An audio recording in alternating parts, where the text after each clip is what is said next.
Donc la formation se passe en 3 ans, avec un tiers de cours théoriques, un tiers de travaux pratiques et un tiers de stages. Les cours théoriques vont apporter la base, les travaux pratiques vont apporter le mouvement, qui va nous servir du coup en stage, et c'est donc les stages qui vont faire de la formation quelque chose de très professionnalisant.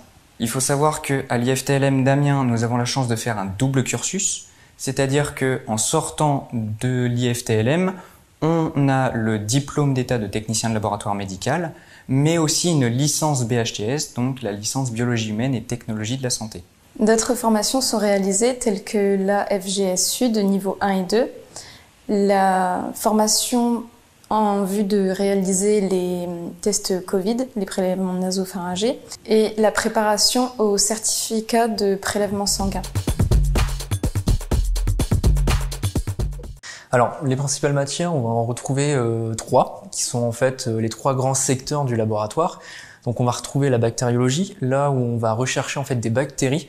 Donc par exemple, si vous avez une infection urinaire, on va prendre votre urine, on va la mettre en culture sur des milieux spécifiques et on va pouvoir retrouver en fait la bactérie qui vous cause cette infection urinaire pour ensuite la traiter.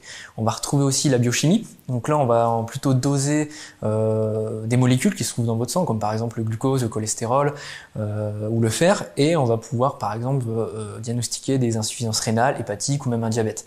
On va aussi retrouver l'hématologie, où là on va plutôt travailler sur les cellules sanguines, donc on va regarder vos globules rouges, vos globules blancs, vos plaquettes, voir un petit peu leur forme et leur nombre. Et par exemple, on peut diagnostiquer par exemple des leucémies, et aussi en hématologie on va aussi doser vos facteurs de l'hémostase. Donc en fait c'est quand vous saignez et que ça coagule, c'est toutes les réactions qui se passent pour éviter en fait que vous saignez trop longtemps. Par exemple, quand vous faites une opération, on va rechercher ces facteurs, enfin doser ces facteurs de l'hémostase pour éviter que quand le chirurgien vous ouvre, vous faites une hémorragie. C'est une formation très complète qui, avec son nombre de stages très important, nous permet d'acquérir une expérience professionnelle ainsi qu'un début de lien professionnel avant qu'on arrive dans le milieu du travail. Il y a aussi une proximité entre les étudiants et les formateurs qui permet un relationnel dans la formation beaucoup plus agréable que dans d'autres établissements, je pense. Donc en 3 mots, professionnalisante, complète et dynamique. Alors il faut de l'entraide, de la rigueur, de la ténacité, ne jamais baisser les bras malgré les difficultés que l'on peut rencontrer et trouver sa bonne méthodologie de travail. L'activité du technicien de laboratoire va être de réaliser des examens de biologie médicale qui vont toujours être supervisés par un biologiste ou un médecin. Il faut savoir qu'il y a différentes structures dans lesquelles on peut travailler, comme le milieu hospitalier ou le laboratoire privé, dans lesquelles on va faire un travail plutôt polyvalent, donc comme la biochimie ou l'hématologie citées précédemment. Et on peut aussi travailler dans des structures spécifiques, comme la virologie ou la biologie de la reproduction, par exemple.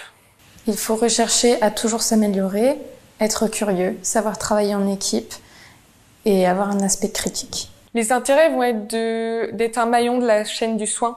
C'est-à-dire que sans infirmiers, sans médecins, chirurgiens, on ne va pas pouvoir travailler parce que leurs prélèvements et leurs soins vont nous être très importants pour nous recevoir des bons échantillons.